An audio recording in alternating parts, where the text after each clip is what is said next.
एक बार एक गांव में कृष्णा नामक व्यक्ति रहता था। हर रोज वह दूध से घी बनाया करता था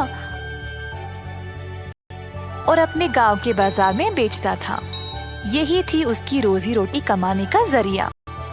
अपने शुद्ध और मजेदार घी के लिए कृष्णा बहुत मशहूर था। घी ले लो, शुद्ध देसी गाय का घी ले लो, घी ले लो, घी ले लो। एक दिन एक मिठाई वाला सुंदर ने कृष्णा को बुलाया और 1 किलो घी के लिए मांगा। कृष्णा गया उसके पास। कृष्णा भाई, मुझे 1 किलो घी चाहिए।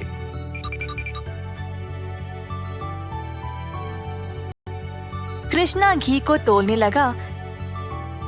जब सुंदर ने देखा कि घी कितना शुद्ध था, तो वह अपने आप को रोक ही नहीं पाया। सुंदर ने और घी लेने का निर्णय लिया। रुको कृष्णा, मुझे तुम 1 नहीं 2 किलो घी दे देना। पता नहीं बाद में बचेगा या नहीं। तुम्हारा घी सबसे शुद्ध है और मुझे स्वादिष्ट मिठाई बनाने में मदद करता है। ओ बढ़िया जी, धन्यवाद सुंदर साहब। ये लो आपके 2 किलो घी। सुंदर ने खुशी से घी लिया और फिर दोनों अपने अपने रास्ते चले गए। जैसे कृष्णा चलता गया, गांव के लोग उसको एक एक करके घी खरीदने बुला रहे थे। दोपहर तक सारी घी बिक चुकी थी, क्योंकि वो घी था ही इतना स्वादिष्ट। अपनी कमाई लेकर कृष्णा अपने भाई कुशल के पास दूध खरीदने गया, ताकि वह अगले दिन के लिए और घी बना सके।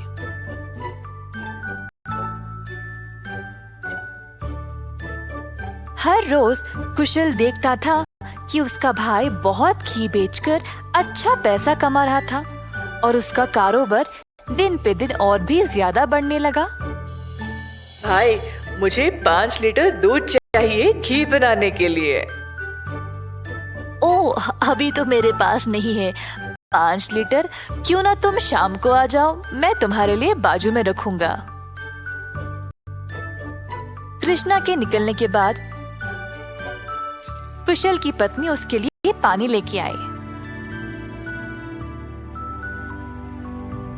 देखा कमला, कृष्णा की तो किस्मत ही बदल रही है। दोपहर में ही इसने सारी घी बेच डाली और दूध के लिए वापस आया था। आप तो सारा दूध इनको ही दे देते हो ना, क्यों ना इस बार आप दूध में थोड़ा सा पानी मिला के दो। इस तरह हम भी ज्यादा पैसा कमा सकते हैं। कुशल ने अपनी पत्नी की बात मान ली और शाम को जब वह गाय से दूध निकालने गया, तो उसने दूध में पानी डालकर कृष्णा के लिए बाजू में रखा। अब कुशल रोज यही करने लगा। धीरे धीरे वह पानी की मात्रा और भी बढ़ाने लगा। अब कृष्णा इस बात से अनजान समझ नहीं पाया कि उसकी घी की शुद्धता दिन पे दिन कम क्यों होती जा रही। इस वजह से उसके बहुत सारे ग्राहक भी कम होते गए। अब कृष्णा दूध की गुणवत्ता को जांचना चाहता था, तो उसने दही जमाया। जब दही जमा, तो उसने ऊपर इतना सारा पानी देखा। शायद गाय की सेहत ठीक नहीं है, इसीलिए अच्छा दूध नहीं दे रही होगी। मैं कुशल को ये बात बोलता हूँ। जब कृष्णा कुशल के घर गया, तो उसने अपने भाई और उसकी पत्नी को दूध में पानी मिलाते हुए देख लिया। अब उसको समझ आ गया कि उसकी घी की शुद्धता इतनी कम क्यों हो गई थी। ना जानते हुए कि वह क्या करे और बिना कुछ कहे कृष्णा वहां से निराश होकर चला गया। अब कृष्णा ने अपनी कमाई से 2 गाय खरीदे और खुद दूध निकालना शुरू किया। अब फिर से कृष्णा अच्छी वाली शुद्ध घी बनाने लगा। कृष्णा ने अपनी एक छोटी सी दुकान खोल ली जहाँ पे वो शुद्ध देसी घी बेचने लगा। उसी समय सुंदर उसके पास आया और बोला, हाय कृष्णा, पिछले कुछ दिनों से घी कुछ ठीक नहीं है। मेरे मिठाइयों के लिए अच्छे ग्राहक थे, केवल आपकी शुद्ध घी की वजह से। उम्मीद है अब आप अच्छा घी बना रहे हो। मैं चाहता हूँ कि मेरे ग्राहक वापस आ जाए। आप ये 2 गाय देख रहे हो, ये मैंने ही लाए हैं अब खुद दूध निकालने। अब से मैं ही दूध निकाल रहा हूँ, तो आज से घी भी सबसे बढ़िया मिलेगी। जैसे दिन बीतते गए, अब कृष्णा से और लोग घी खरीदने लगे। कुछ ही दिनों में कृष्णा ने और गाय खरीदे। उसने कुछ नौकरों को अपनी दुकान पर काम पे भी लगाया, हाथ बटाने के लिए। अंततः कृष्णा काफी अमीर बन गया और ईमानदारी से अपना कारोबार चला रहा था।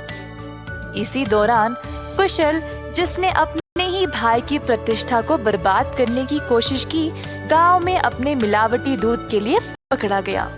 अब कुशल दूध भी नहीं बेच पाया और जल्द नुकसान में पड़ गया।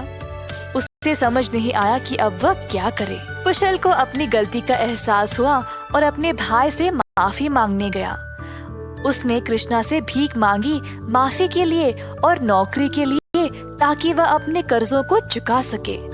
दयालु कृष्णा ने तुरंत अपने भाई को क्षमा कर दिया और गायों और कामगार की देखरेख के लिए काम दे दिया। इस कहानी से हम ये सीखते हैं कि दिल से माफी मांगने वाले को माफ कर देना चाहिए और हमेशा एक अच्छी प्रतिष्ठा रखनी चाहिए। जादुई कुआं। कई साल पहले एक छोटे से गांव में था एक जमींदार अरविंद नाम का। वे बहुत अनुशासित थे। हर रोज सवेरे मुर्गे के कुकड़ों को बोलते समय ही जाग जाते।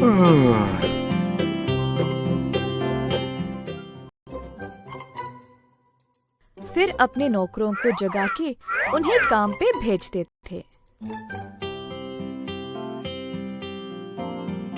चंद्रा और सूरी नामक 2 मुलाजिम जमींदार के लिए काम पे नए नए आए हुए थे, परंतु वे दोनों काफी आलसी थे और सवेरे उठ के खेत में जाना उनके लिए बहुत कठिन लग रहा था। दोनों एक कुएं के पास सोते थे। एक दिन चंद्रा ने सूरी से कहा, हाय रे, हर रोज सवेरे जाग के जाना बहुत ही कठिन काम है ना। सूरी को भी ऐसा ही लगा। हाँ चंद्रा, परंतु हम करे तो क्या करे, मुर्गे के कुकड़ों से ही जमींदार जी जाग जाते हैं। अरविंद जी ने इन दोनों का व्यवहार ध्यान से और चुपचाप से जांचा। आखिरकार उन्होंने एक दिन उन दोनों को सबक सिखाना चाहा। एक दिन जब दोनों सो रहे थे, कुएं के अंदर से आवाज आई, सूरी, कितनी देर और सोओगे? उठो और काम पे निकलो। सूरी को नींद में ही आवाज सुनाई दी और वो अचानक से जाग गया। बाजू देखा तो चंद्रा आराम से सो रहा है। सूरी को समझ नहीं आया कि ये आवाज कहाँ से आई। बुरा सपना मान के वो फिर से सो गया। अगले दिन की बात है और दोनों उसी कुएं के पास सोए थे। इस बार कुएं वाली आवाज चंद्रा को सुनाई दी। वो भी अचानक से जाग गया। आसपास देखा तो सूरी आराम से सोया था।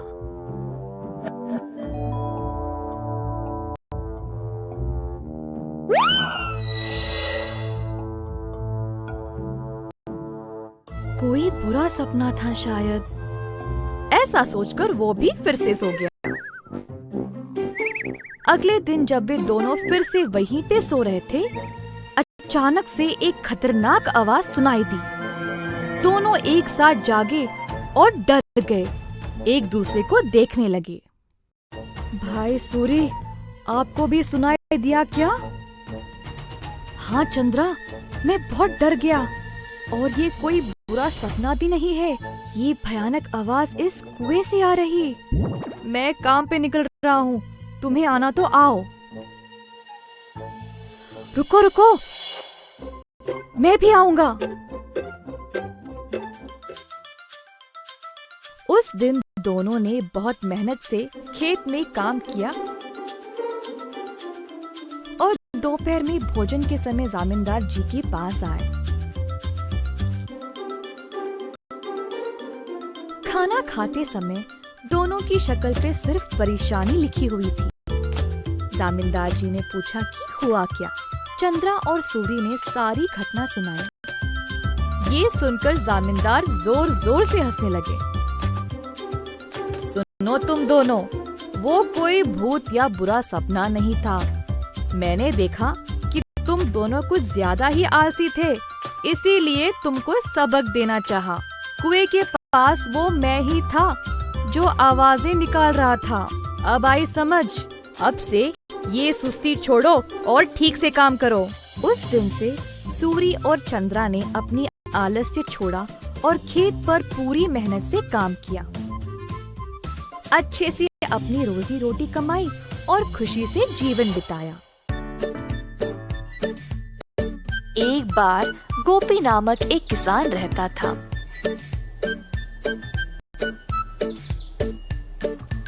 गोपी बहुत मेहनती था। सब लोग उसको पसंद करते थे और उसके साथ अच्छा व्यवहार करते थे।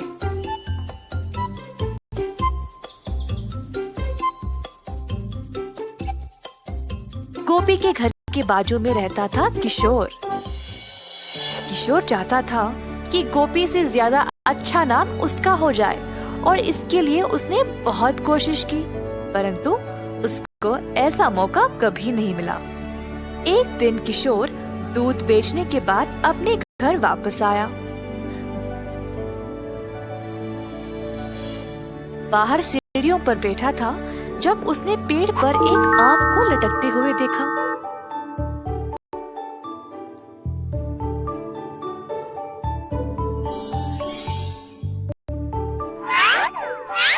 उसने आम को तोड़ा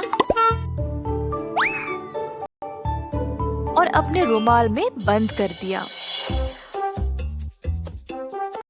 आम को पकड़ के वह गोपी का इंतजार कर रहा था। जब गोपी वापस आया तब किशोर उसके पास गया और बोला, ओ गोपी, मैं तुम्हारी प्रतीक्षा कर रहा था। क्या बात है किशोर? मैंने इस रुमाल में एक फल को लपेटा है। क्या तुम अंदाजा लगा सकते हो कि इसमें क्या है? अगर तुमने सही जवाब दिया तो तुम खुद अपने हाथों से मेरे घर से जो मर्जी ले जा सकते हो। अगर तुमने गलत बोला तो मैं अपनी मर्जी से अपने हाथों से कोई भी चीज तुम्हारे घर से ले जाऊंगा। ठीक है, मुझे लगता है इसमें अमरूद है। गलत जवाब, इसमें आम है। अरे अच्छा, अब क्या? चलो तुम्हारे घर चले, मैं अपने हाथों से जितना हो सके ले जाऊंगा। दोनों चलते हुए गोपी के घर की ओर गए। घर में प्रवेश करने से पहले किशोर को दरवाजे के पास एक सीढ़ी दिखाई दी। तुरंत उसको उठा के बाजू में डाल दिया और घर के अंदर चला गया, परंतु गोपी वहीं पे खड़ा रहा। गोपी, वहीं क्यों रुक गए? तुमने तो सीढ़ी उठा ली थी ना, फिर उसको बाजू में रख के अंदर क्यों चले गए? क्या मतलब तुम्हारा? हाँ, अपने दोनों हाथों से तुमने सीढ़ी को उठा लिया था ना, तो अब इस सीढ़ी को उठाओ और जाओ। ऐसा कहकर गोपी अपने घर के अंदर चला गया। किशोर ने गोपी को रोक कर कहा, ये धोखा है। नहीं नहीं, मैं नहीं मानूंगा। अच्छा ठीक ठीक। अच्छा अब तुम बोलो, मेरे हाथ में क्या है? अगर सही जवाब दिया तो मैं किसी को नहीं बताऊंगा कि तुम अपने दूध में आधा पानी मिलाते हो। पर अगर तुम गलत हुए तो मैं पूरे गांव में इस बात को फैला दूंगा। हाय, अपनी बुद्धिमानी से तुमने मुझे फंसा लिया। ठीक है, मुझे लगता है तुम्हारे मुट्ठी में अंगूठी है। गोपी ने अपनी मुट्ठी खोली और दिखाया कि कुछ भी नहीं है अंदर। हाहा, मेरी मुट्ठी खाली है, तुम हार गए। क्या तुम अब सबको मेरे बारे में बता दोगे? मैं अब से इतना पानी दूध में नहीं मिलाऊंगा, जितना जरूरी उतना ही। गलती हो गई, कृपया मुझे जाने दो।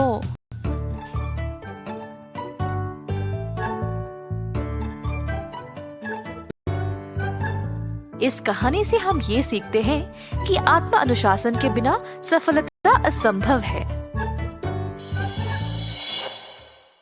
बंदर मामा।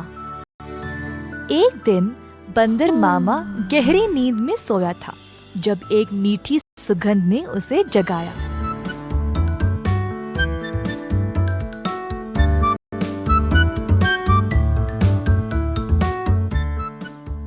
अपनी टोपी और जूते पहनकर बाहर निकल पड़ा खुशबू सूंघते सूंघते। बंदर मामा ने देखा कि ये सुगंध एक मिठाई की दुकान से आ रही थी। अंदर गया तो उसने कई प्रकार के मिठाइयों को देखा। एक लड्डू को देखकर बंदर के मुंह में पानी आ गया। जैसे ही बंदर लड्डू को उठाने गया, दुकान की मालकिन भालू ने बंदर का हाथ पकड़ के रोक दिया। बंदर भालू की ओर देखकर डर गया, तुरंत पीछे मुड़कर रोते रोते घर वापस भाग गया। टोपी और जूते को निकाल फेंक के निराश बैठा रहा कि मिठाई खाने को नहीं मिली। भालू काफी आलसी थी। जब उसने देखा कि बंदर उसकी मिठाइयों की सुगंध को सूंघ कर आया, उसके दिमाग में एक विचार आया। भालू अपने दुकान में मिठाई संवारने के लिए बहुत आलसी थी, तो उसने सोचा कि वह सारे जानवरों को मिठाई की सुगंध से आकर्षित करके उन सब से सारा काम करवाएगी। अगले दिन भालू जानबूझ के मिठाई हाथ में लिए सड़क पर चलने लगी। मिठाइयों की सुगंध से सब जानवरों को आकर्षित करे, यही थी उसकी योजना।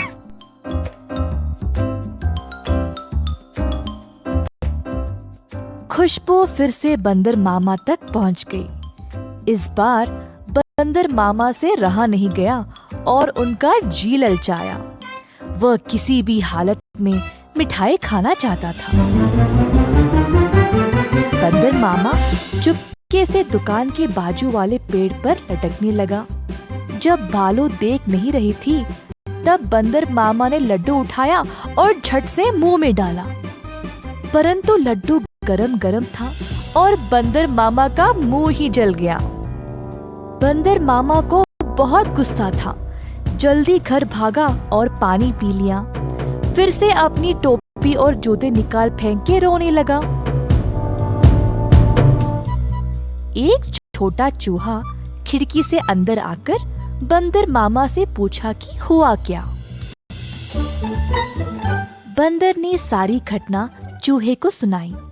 चूहे ने बोला कि उसके साथ भी ऐसा ही कुछ हुआ था। हमारे साथ भी कुछ ऐसा ही हुआ था। हमें भी वो मिठाई चखनी है। मेरे पास एक योजना है, लेकिन कुछ दोस्तों की मदद की आवश्यकता होगी।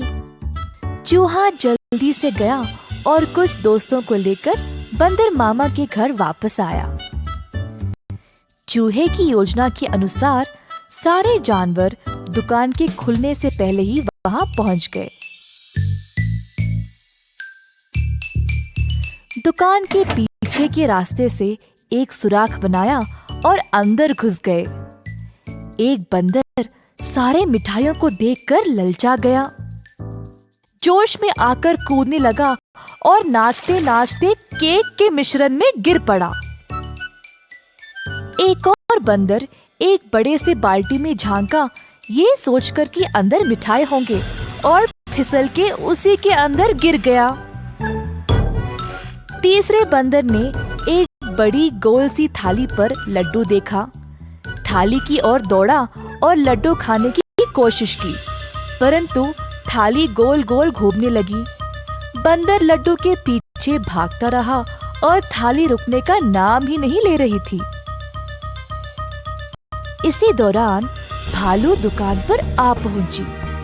एक बंदर केक के मिश्रण में फंसा था, दूसरा बड़ी बाल्टी में और तीसरा बस लड्डू के पीछे गोल गोल घूम रहा था।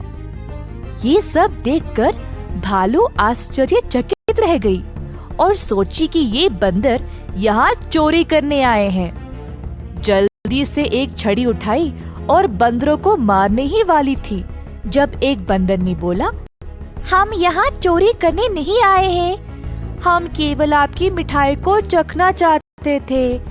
इनकी सुगंध इतनी मजेदार है, बस हमसे रहा नहीं गया। भालू ये सुनकर जोर से हंसने लगी। मेरे दुकान में चोरी छुपे घुसना गलत बात है। खैर छोड़ो, वैसे भी मुझे मिठाई बनाने में मदद चाहिए। अगर तुम लोग हर रोज मेरी सहायता करोगे तो मैं तुम्हें अच्छे अच्छे मिठाई खाने के लिए दूंगी। ये सुनकर बंदर मामा और उसके दोस्त खुश हो गए। उस दिन से सब जानवर मिठाई की दुकान पर काम करने लगे। भालू ने अच्छे से बंदरों का फायदा उठाया, बंदरों से मिठाई बनवाई और सजा सवार के रखवाया भी।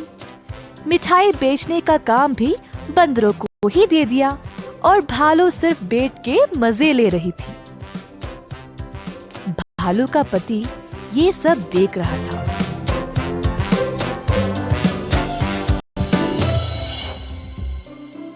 तुम तो रोज इतना काम करती हो, परंतु आज आराम से बैठकर मिठाई खा रही हो। दुकान भी बंदरों से भरा पड़ा है। ये क्या हो रहा है यहाँ पे? बंदरों ने मेरा काम आसान कर दिया है। वे खुशी खुशी सारा काम कर रहे हैं और बदले में मुझे ज्यादा कुछ देने की आवश्यकता भी नहीं। बस दिन में एक एक मिठाई देके काम चला रही हूँ। बंदर मामा कोने में इन दोनों की बातें सुन रहा था और ये सब जानकर उससे बुरा लगा। बंदर को एहसास हुआ कि भालू उसका और उसके दोस्तों का इस्तेमाल कर रही थी।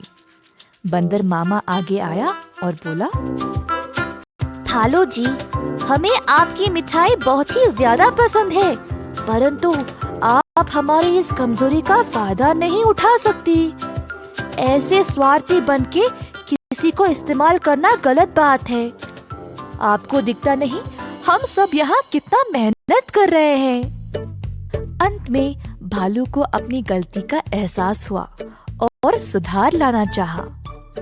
उस दिन से भालू और उसका पति दोनों दुकान पर जाकर बंदरों का हाथ बटाने लगे और सही पगार भी देने लगे।